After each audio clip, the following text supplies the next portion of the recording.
नमस्कार दर्शक बंधु Odia knowledge academy YouTube channel को आपण मानक स्वागत। आपण जदि आम चैनल को प्रथम आसती दयाकोरी चैनल सब्सक्राइब बटन क्लिक कर चैनल को सब्सक्राइब करेंगे। वीडियो भल लगे निश्चय वीडियो को लाइक करेंगे, कमेंट करेंगे, शेयर करें भूलें जहाँद्वारा आप प्रतिदिन नुआ नुआ अपडेट पाइपर। देखो आज गोटे गुरुत्वपूर्ण अपडेट विषय में आम आलोचना करवा। केंद्र सरकार पाखु गुरुत्वपूर्ण अपडेट रही। केंद्र और राज्य उभय जो सरकारी कर्मचारी अच्छा सेमानक पई गुरुत्वपूर्ण खबरटी रही। दयाकोरी वीडियो को शेष पर्यंत देखिए जहाँद्वारा आप संपूर्ण खबर विषय में सूचना पाइपर। तो चलतु डेरी नक आरंभ कर आज खबरटी। देखो ये गवर्नमेंट ऑफ इंडिया जोटा कि भारत सरकार तरफ आपंकर ministry of personnel public grievance pension department of personnel and training तरफ गोटे क्वेश्चन जोड़ा पचारा यूज ऑफ आर्टिफिशियल इंटेलिजेंस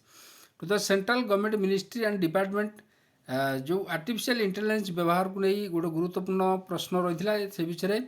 में कर्मचारी मानी एटी जे माननीय एमपी प्रश्नटी पचारे will the minister be pleased whether the government has formulated सरकार किसी फर्मुलेट एनी कम्प्रिहेंसिव पॉलिसी किसी सरकार बा प्रोग्राम फर्मुलेट करछंती कि upskill and reskilling of central government employee जो केंद्र सरकार कर्मचारी अच्छी कि राज्य सरकार कर्मचारी से अपस्किल स्किल को एनहांस करने in the use of artificial intelligence. आप जानते हैं बर्तमान आर्टिफिशियल इंटेलिजेंस जो बहुल भाव में व्यवहार हो डिजिटल टूल मानकर व्यवहार हो सब क्षेत्र में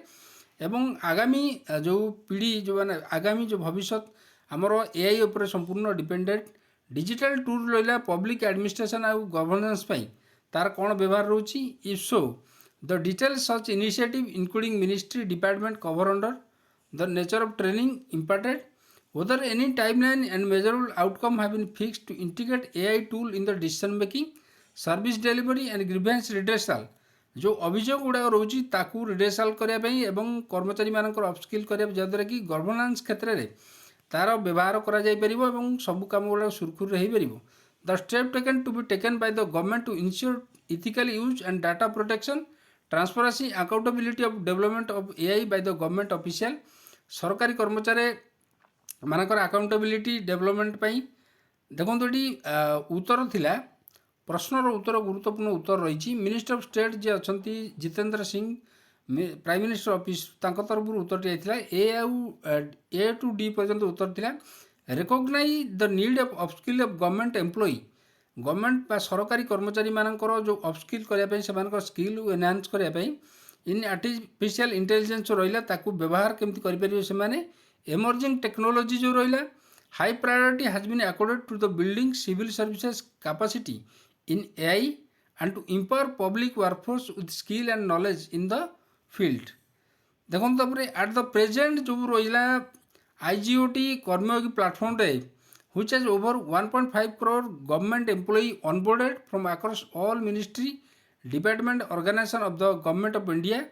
ता सहित 30टी राज्य एवं यूनियन टेरिटोरी जो गवर्नमेंट सरकारी कर्मचारी मैंने से अनबोर्ड होती has 105 courses of artificial intelligence and emerging technology design to equip government official with the essential digital knowledge and skill. This courses focus जोड़ा कि रही AI in different domain like education skilling office productivity agriculture public health AI security and cyber security क्षेत्र में are व्यवहार कराऊँच। आप जानते police कर्मचारी मैंने साइबर सिक्योरिटी बहुत कार्य कर साइबर अपराध को धरने the digital personal data protection act अनुसार digital personal data protection 2025 rule अनुसार वर नोटिफाइड जोटा कि नवेम्बर 2025 नोटिफाई होता this ensure that personal data जो रही process for a lawful purpose with free specific informant unconditional unambiguous consent from the individual ता सहित देखिए the rule required data fiduciary to implement appropriate security safeguards such as encryption making to protect data and prevent breaches. The act required every significant data fiduciary to appoint an independent data auditor to assess compliance with the provision. तो यहपरी भाव में यहाँ गुरुत्वपूर्ण खबर थिला कर्मचारी आगू आहरी